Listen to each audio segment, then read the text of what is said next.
بسم اللہ الرحمن الرحیم۔ صرف 5 منٹ کا مدرسہ قرآن و حدیث کی روشنی میں۔ نمبر 1، اسلامی تاریخ، غزوہ تبوک۔ فتح مکہ کے بعد پورے عرب میں اسلامی دعوت و تبلیغ کی اصل حقیقت واضح ہو گئی اور لوگ اسلام میں جوق در جوق داخل ہونے لگے۔ ایسے موقع پر رومی حکومت نے اپنے لیے خطرہ محسوس کرتے ہوئے مدینہ پر حملہ کا ارادہ کر لیا اور اس کی تیاریاں شروع کر دیں۔ شام سے آنے والے قافلے نے مسلمانوں کو اس کی اطلاع دی۔ روم کی سلطنت آدھی دنیا پر حکومت کرتی تھی اور اس زمانے میں سب سے بڑی طاقت شمار ہوتی تھی، اس لیے مسلمان بہت پریشان تھے۔ ایک طرف بے سر و سامانی کی حالت اور عرب کی سخت گرمی زوروں پر تھیں اور دوسری طرف دور دراز کا سفر تھا، مگر خاموش بیٹھنا بھی کسی طرح مناسب نہیں تھا۔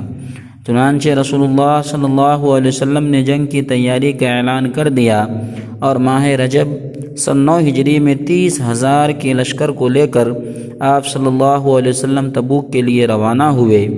مسلمانوں کے اس دلیرانہ اقدام کی وجہ سے رومیوں پر بڑا اثر ہوا اور انہوں نے حملہ کرنے کا ارادہ چھوڑ دیا اور بہت سارے قبیلے کے سرداروں نے صلح کر لی۔ یہاں 1 ماہ قیام کرنے کے بعد رسول اللہ صلی اللہ علیہ وسلم بغیر جنگ کے فتح مندی کے ساتھ مدینہ واپس ہو گئے۔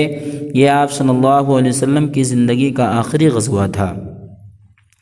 نمبر 2، اللہ کی قدرت، منہ میں رطوبت یعنی تھوک۔ اللہ تعالیٰ نے منہ میں تری کو پوشیدہ رکھا ہے کہ کھانا منہ میں رکھ کر چباتے وقت وہ تری پیدا ہوتی ہے اور کھانے کے ساتھ مل کر اس کے ہضم ہونے میں مدد کرتی ہے۔ عام حالات میں وہ تری ہلکی رہتی ہے جسے حلق تر رہے اور سوکھنے نہ پائے، ورنہ آدمی بات ہی نہ کر سکے۔ اگر تری بالکل نہ رہے اور منہ ایک دم سوکھا رہے تو دم گھٹنے لگے اور انسان زندہ نہ رہ سکے، اور اگر تری کھانے کے علاوہ بھی منہ میں پیدا ہوتی رہے تو بات کرنے میں دشواری ہو اور منہ کھولنا مشکل ہو جائے۔ وہ کیسی قدرت والی ذات ہے جو کھانے کے وقت میں رطوبت کو زیادہ مقدار میں پیدا کرتی ہے اور عام حالات میں نارمل رکھتی ہے۔ نمبر 3، ایک فرض کے بارے میں میت کا قرض اس کے مال سے ادا کرنا۔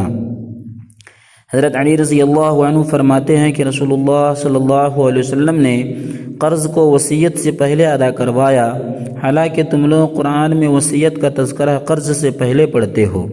فائدہ: اگر کسی شخص نے قرض لیا اور اسے ادا کرنے سے پہلے انتقال کر گیا تو کفن دفن کے بعد مال وراثت میں سے سب سے پہلے قرض ادا کرنا ضروری ہے، چاہے سارا مال اس کی ادائیگی میں ختم ہو جائے۔ نمبر 4، ایک سنت کے بارے میں استغفار کثرت سے کرنا۔ حضرت ابو ہریرہ رضی اللہ عنہ فرماتے ہیں، میں نے رسول اللہ صلی اللہ علیہ وسلم کو فرماتے ہوئے سنا کہ خدا کی قسم میں دن میں 70 سے زیادہ مرتبہ اللہ تعالیٰ سے توبہ و استغفار کرتا ہوں۔ نمبر 5، ایک اہم عمل کی فضیلت، اپنے اخلاق درست کرنا۔ رسول اللہ صلی اللہ علیہ وسلم نے فرمایا، کامیاب ہو گیا وہ آدمی جس نے اپنے دل کو ایمان کے لیے فارغ کر دیا اور اسے صحیح سالم رکھا اور اپنی زبان کو سچا بنایا، اپنے نفس کو نفس مطمئنہ اور اخلاق کو درست بنایا، اور کانوں کو حق بات سننے کا اور آنکھوں کو اچھی چیزوں کو دیکھنے کا عادی بنایا۔ نمبر 6، گناہ کے بارے میں کسی کے ستر کو دیکھنا۔ رسول اللہ صلی اللہ علیہ وسلم نے فرمایا، اللہ تعالیٰ لعنت کرتے ہیں اس شخص پر جو جان بوجھ کر کسی کے ستر کو دیکھتا ہو، اور اس پر بھی لعنت ہے جو بلا عذر ستر دکھلاتا ہو۔ نمبر 7، دنیا کے بارے میں مال جمع کرنے کا نقصان۔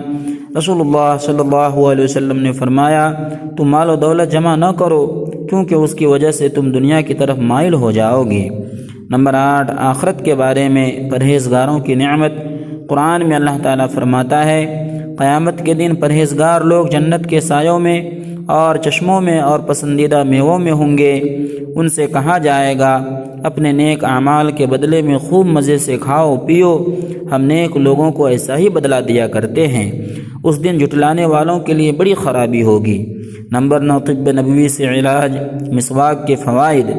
رسول اللہ صلی اللہ علیہ وسلم نے فرمایا، مسواک منہ کی صفائی اور خدا کی رضامندی کا ذریعہ ہے۔